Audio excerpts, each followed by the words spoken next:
Добрый день. А я бы хотел начать с предновогоднего подарка, который хазарский каганат преподнес бывшей Украине. Николаевский завод начал выпуск новых боевых машин под названием «Хазар». Я здесь от себя написал: с оружием к Новому году в хазарском каганате уже разобрались. И комплекс по уничтожению славян назвали «Хазар». Это сообщение идет из пресс-службы Министерства обороны Украины. На этой машине установлены дополнительная броня, современное оборудование и так далее и тому подобное. «Хазар» уже прошли испытания. Я так думаю, что в боевых условиях. То есть тайное становится явным.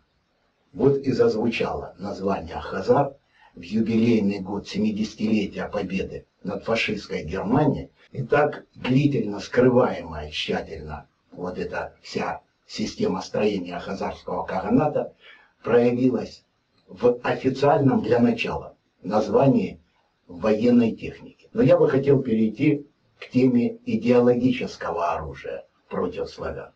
На сайте Днепрожидовской общины Хабад появилось рекламное объявление, подписка на еврейские вести. Помоги спасти одну из старейших еврейских газет СНГ и получи много удовольствия. То есть идет просто активная подписка на эту газету. И еврейские вести отличаются от всех остальных изданий, общин и организаций. Она финансируется, пусть и не полностью, но все равно, Верховной Радой Украины. А ее главный редактор назначается, впрочем, быть может, утверждается, согласовывается или рукополагается вновь таки Верховной Радой.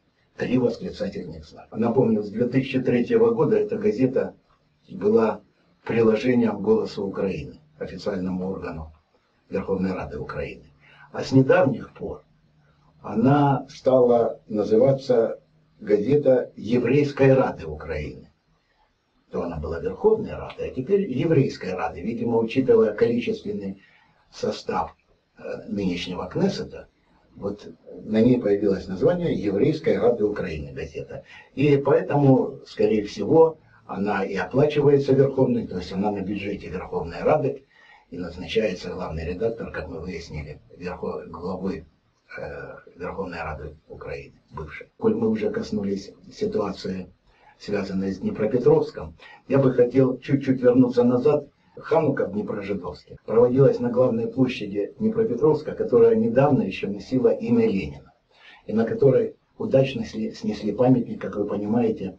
Эта инициатива была не снизу, а Коломойских и всех этих прочих ребят, потому что это как раз один из элементов насаждения вот этого хазарского каганата. Они сместили революционный порыв на снос памятников, и в Днепропетровске в том числе они снесли.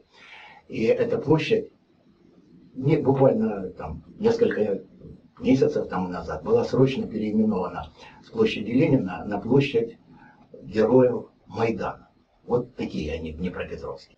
Это жидовская троица: Коломойский, Корбан и Филатов. Так они оперативно переосмыслили всю эту историю, связанную с предыдущей 70-летней историей советской власти. И теперь во время Хануки, обратите внимание, первый наезжает громадный портрет Любавического рэбы, Мессии. То есть теперь вместо Ленина насаждается другой идол. Идол Любавического рэбы. Это первые кадры, громадный экран, сияющий над площадью на здании. Это лик Машиаха Саранова. Хотел бы обратить внимание на несколько выступлений. Во-первых, от имени армии обороны Украины или Израиля, я не понял, но нашивка украинская, выступает еврей, который там рассказывает о будущем счастье еврейском на Украине после победы. А вторым, там в череде многих, выступает хабадник, главный раввин Федерации еврейских общин Украины, как в России был Лазар, а здесь он подчинен был Лазару, а здесь он вроде главный. Да, и вот очень важно, когда он говорит, что столь знаменательный момент. Я хотел бы отметить, что вот на площади героев Майдана, вот Ханука, то есть он связал вот эту недавнюю историю военного переворота в Украине с победой еврейского народа 2000 лет тому назад, ханукальные эти празднества.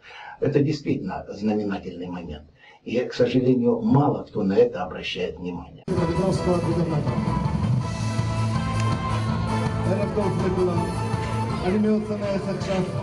Как Ханука Сам'я. Дорогі друзі, я всіх щиро вітаю із світлим святом. Це свято перемоги, світла і добра. Багато-багато років тому мій народ переміг. Праздником Ханука, дорогие друзья! Вы знаете, мы сейчас стоим на площади Героев Победы, Героев Майдана. Это очень символично. Я хотел бы вернуться к этой троице, которая действительно на Украине устроила ускоренными темпами строительство хазарского каганата. Это Коломойский, это Корбан и Филатов.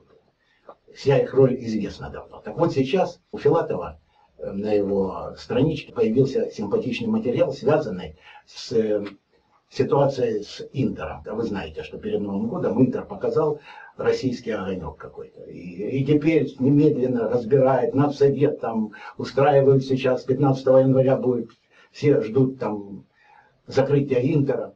Все эти травли всего русского, за этим стоят и торчат, и стоят еврейские интересы, еврейские уши и еврейские рыбы.